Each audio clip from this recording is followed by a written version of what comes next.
Welcome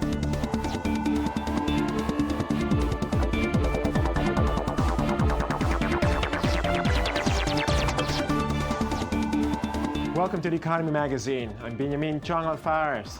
The Arab Spring empowered people across the Middle East, allowing them to finally rid themselves of year-old dictatorships. But the void left has allowed for a variety of terrorist organizations to creep in, leading to an ever more fractured Middle East. Today's special edition focuses on the financial backing of these terrorist organizations. How much funding do they have? Who funds them and why? We're joined by Benedetta Berti, a foreign policy and security consultant specializing in terrorism and political violence in the Middle East, and I-24 News diplomatic correspondent Tal Shalev. Ms. Berti, thanks for joining us. Thank you. So, I mean, on the one hand, you could say that these organizations that have popped up, so to speak, most recently, have been around for a while. I mean, the Arab Spring could be used as a trigger or an excuse, but the convictions, the agenda has been there. I mean, what can you say about the financial backing for these organizations? Right. I think that's one of the key aspects, because traditionally when we think of terrorist organization, we think of terrorist organizations that get their money from other states. So traditionally it was Libya and then Iran, and these were the strong patrons. So terrorist organizations were functioning because there was a state behind them. Today, the story is more complex. There is terrorist organization get some of their money from state, but most of their money they get today from a variety of other venues, from charity donation to private donation to their own investment in illicit and illicit activities. And that's really how terrorist organizations have evolved from being just solely focused on violence to be really very integrated, multi-layered companies. Right.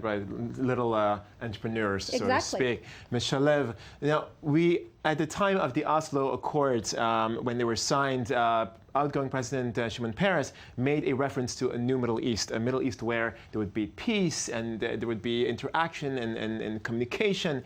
And now the word New Middle East has a very different meaning, as you can see on the map behind you: Hezbollah, Al-Qaeda, ISIS.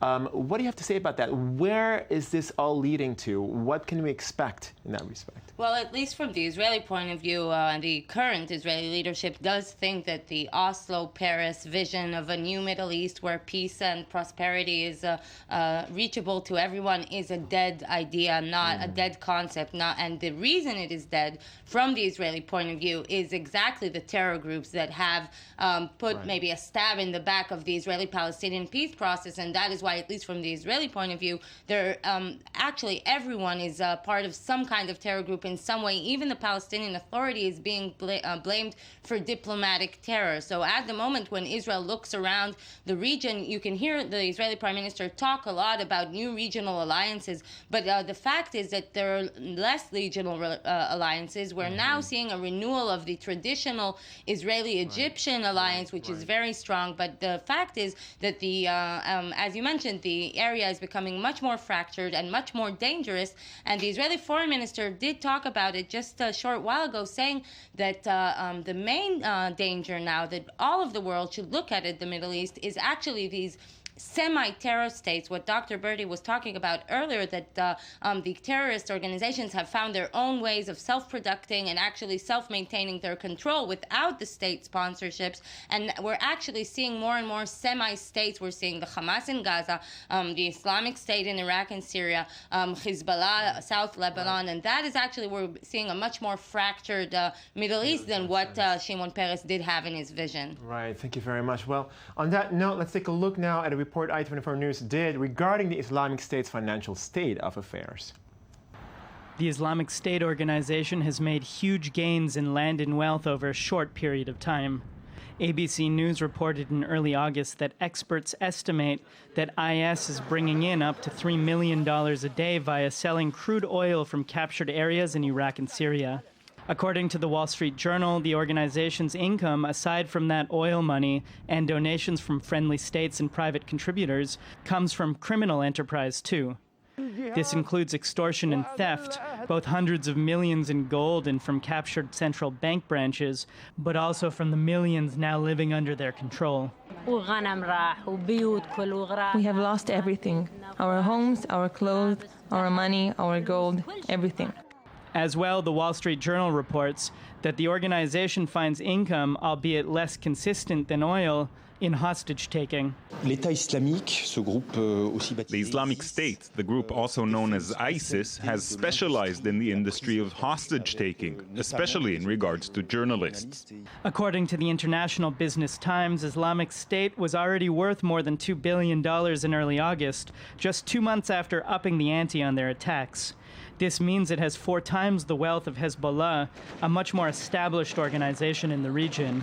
As IS grows, so too does their opposition from across the region and around the world. We are cooperating and working with with the Iraqi government and with the Kurdish government in order to repel this very serious, atrocious group that is threatening not only Iraqi Kurds and Shia and Sunnah, but also the entire Iraqi society and the entire region, and in fact the international community as a whole. The United States has begun a limited bombing campaign as Kurds fight on the ground. Reuters reported that Kurds in Iraq have asked for support and for the international community to find a method of cutting off the group's income, which may be a tall order given the resources and wealth Islamic State already controls.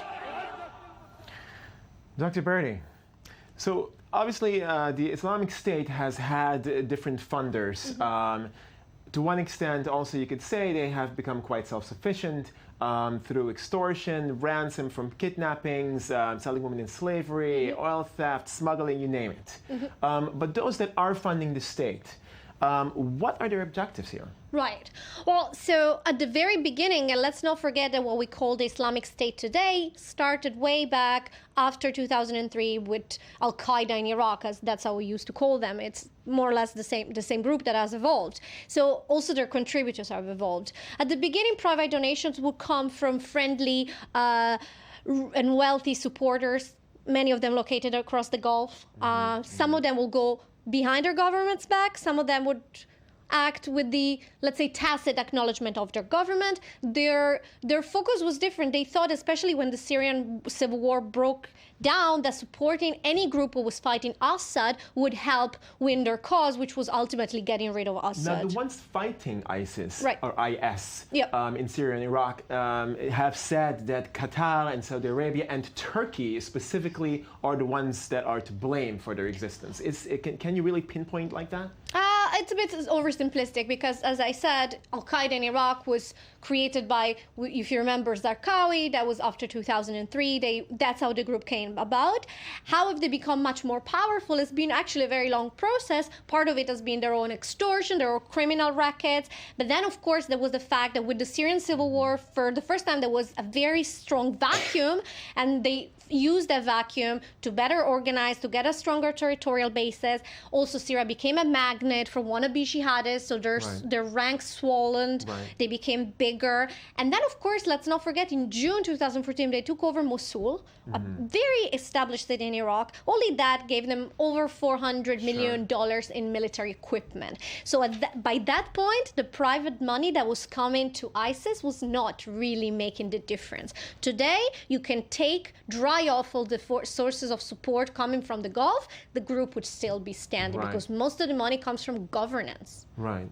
Ms. Shalev, what is Israel's standpoint when it comes to IS? Well, Israel is, of course, cannot take an active part of the IS coalition. It is actually worried about some IS branches growing maybe inside Israel or the Palestinian Authority. That is one concern. But the other concern, Israel is supporting, of course, the U.S. in many ways, but not actively, because that could help hurt the coalition that is fighting ISIS, could hurt participants from some of the Arab states. But Israel is very similar to after 9/11, when Israel was actually encouraged, maybe in many ways, by the international reaction, by the international crackdown to terror, because it gave Israel's fight against terror a totally different meaning. So that is why we're hearing Netanyahu, the Israeli Prime Minister, say again and again, Hamas is ISIS, ISIS is Hamas. He hopes the same linkage, the same parallel thinking will happen again. Of course, I mean, if ISIS does spread, I mean, the idea really is the Levant. I mean, that would include Israel. It would include Israel, and that would definitely be a threat on Israel as well. Well, yes, but before IS gets to Israel, there are a few other stations that will be alarming, for specifically Jordan. I think the most alarming for Israel. There is a close strategic and intelligence cooperation between Israel and Jordan on these issues. So I don't think anyone in Israel really sees the IS spreading so far and reaching to the Israeli border, but everyone is keeping aware of what is happening in the region and the implications on all the power balances in the region as they are complicated to begin with. If I may just jump in and agree with what Tal just said, I think that we're not talking about the direct, at least immediate threat. I mean, I don't think Israel is seeing the IS forces marching onto Israel. Not as of yet. They're busy in Iraq, they're busy in Syria. Jordan would actually be, I think, very much high on the list in terms of what Israel is looking at. One of the more immediate potential threats is, however, that of the returnees. So people that have come to fight in Syria, come to fight in Iraq, they have acquired training in explosive or fighting skills. They have European or North American passports. They go back where they're from, and from there they could be a threat to Israeli assets or personnel. That's a different kind of threat. It's indirect, but I think Israel is very much watching that as well. Let's take our conversation now to something closer to Israel, specifically Hamas. We have a report also on Hamas and its financial backing. This summer, as Israel and Hamas fought, Qatar, the small oil-rich kingdom, was singled out by then outgoing Israeli President Shimon Peres for sending money to Hamas. The Times of Israel reported in July that he told UN Secretary General Ban Ki-moon that Qatar's funding of terror must stop. Notably, after Israel's Operation Defensive Shield in 2012, the Emir of Qatar pledged $400 million to help rebuild Gaza. As well, in the wake of a pay stoppage to Hamas civil servants after the Palestinian Unity Government formed this year, Qatar, which hosts Hamas political leader Khaled Mashal, tried to transfer funds to the organization. Those funds were blocked by the United States, according to the Times of Israel. Ynet reports, though, that Gershon Baskin, the co-founder and co-chair of the Israel-Palestine Center for Research and Information, has said that the funds for tunnels and weapons comes primarily through smuggling, a market strengthened by Israel and Egypt's blockade of the enclave. He says the funds from Qatar have only been used for fuel and building residential neighborhoods. Qatar is walking a blurry line. According to the New York Times, it is simultaneously hosting the largest U.S. Army base in the Middle East while playing patron to various Islamist extremists in the region. Dr. Birdie, hundreds of millions of dollars allegedly have flown from Qatar to Gaza. Presumably this is in fact the case. How can this money be kept from being funneled into terrorism? Well, I mean, let's just put it in context. Before Hamas won the election, its budget was, let's say, $60 million a year, fairly small budget. After they took control of Gaza in 2007, their financial need has very much increased. And we found today their last budget, as of spring 2014, was about $900 million. Okay. So they are in control of Gaza. That implies a lot of costs. They have about 40,000 people on their salary, on their payroll that they need to pay in order to keep things going. And they have a very need for development projects. So a lot of the money that comes from Qatar is placed into this governance need. It's very important. It's not because Hamas is acting only in a selfish humanitarian fashion. Hamas is responsible, and if he wants to stay in control, he needs to continue to perform their services. So that money has been used a lot for governance. And one of the dynamics we've seen in the past few months is that Hamas has not been able to channel enough money to pay off to meet its need, to meet its financial obligations. And that's one of the factors that has pushed the organization into a unity deal with the Palestinian Authority, and that has pushed all these interesting developments that are occurring in the past few months. So in short, well, most of the money that comes from Qatar is placed into Hamas government needs. Okay. So where is the money coming from that is funding terrorism? Is this true, what they say about Gershon Baskin, that what he claims that the money is really coming through these tunnels tunnels? Well, Hamas traditionally has three major state sponsors. That was Iran, Turkey, and Qatar. Iran's relations with Hamas deteriorated in the past few years following the civil war in Syria, and that financial route was cut off or at least reduced in many ways. Turkey and Qatar continue to pass the money, pass money into funding Gaza.